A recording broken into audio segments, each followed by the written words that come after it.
আজকে তো শ্রাবণ মাসের শেষ সোমবার, আর এই যে এদিকে দেখো সমস্ত কাজবাজ করে আমি চলে আসলাম এদিকে ঠাকুর ঘরে। আর এদিকে আগেই ভোলানাথকে সুন্দর করে সাজিয়ে নিয়ে তারপরে এই যে এখন আরতি করছিলাম। আর আজকে যেহেতু শেষ সোমবার, ভালো মতন একটু পূজাটা করে নিলাম। তো হ্যালো এভরিওয়ান, আশা করি সবাই ভালো আছো, তোমাদের আশীর্বাদেও আমি অনেকটাই ভালো আছি। এদিকে দেখো সকালবেলা আজকে করেছিলাম ঘুগনি আর পুরি। ছেলে তো খাওয়া দাওয়া করে চলে গেছে স্কুলে, তোমাদের দাদাও গেছে চলে। তো এখন ওদের তো পাঠিয়ে দিয়েছি, এখন নিজে কিছু খাইনি, তো ভাবছিলাম আমার জন্য 2টা পুরি ভেজে নিই। ইচ্ছা করলে এটা কিন্তু আমি আগেও ভেজে রেখে দিতে পারতাম, কিন্তু ওই যে মানে ঠান্ডা পুরিটা খেতে এত একটা ভালো লাগে না, তার জন্য ভাবছিলাম গরম গরম ভেজে নিই। এদিকে আমার জন্য এখন 2টা পুরি ভেজে নিচ্ছিলাম। আর আজকে যেহেতু রান্নাঘরে ওরকম মানে রান্নার চাপটা নেই, তার জন্য আজকে অনেক কাপড় ধুয়েছিলাম।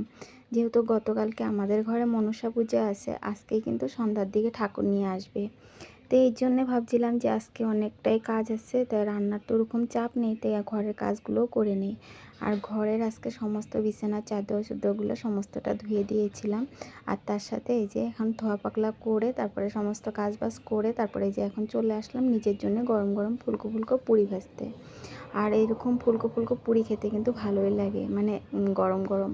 তার জন্য যে পুরি ভেজে নিলাম, আর অল্প একটু ঘুগনি ছিল সেখান থেকে অল্প একটু রেখে দিয়েছিলাম, আর অল্প একটু আমি খেয়ে নিয়েছিলাম। আর তোমাদের তো বললামই রান্নার ওরকম চাপ নেই, রান্নার চাপটা নেই মানে কারণ কালকে যেহেতু রাত্রেবেলা আমরা ওরকম খাওয়া দাওয়াই করিনি। যেহেতু কালকে একটু মন্দিরে গিয়েছিলাম, সে আমাদের এখানে গণেশ মন্দিরে, সেখানেই মানে প্রসাদ অল্প খেয়ে এসেছি, তার জন্য আর রাত্রেবেলা ওরকম কিছু খাওয়াই হয়নি। যেরকম সবজি সব সেরকমই রেখে দিয়েছিলাম ফ্রিজে। তো ভাবলাম সেগুলাই গরম করে নিই, দুপুরটা ধরো হয়ে যাবে গিয়া।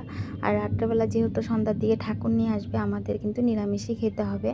তার জন্য ভাবছিলাম যে দুপুরটা ধরো এগুলা দিয়েই চলাই দিই, রাত্রেবেলা ধরো নিরামিষ করে নিব।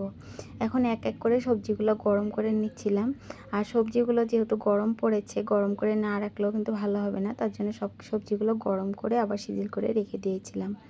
এদিকে সবজিগুলো এক এক করে গরম করছিলাম, তার আগে বাদ বাকি যতগুলো কাপড় শুকানো হয়েছে সেগুলোও কিন্তু আমি নিয়ে এসে এক এক করে ভাঁজ করেও নিয়েছিলাম।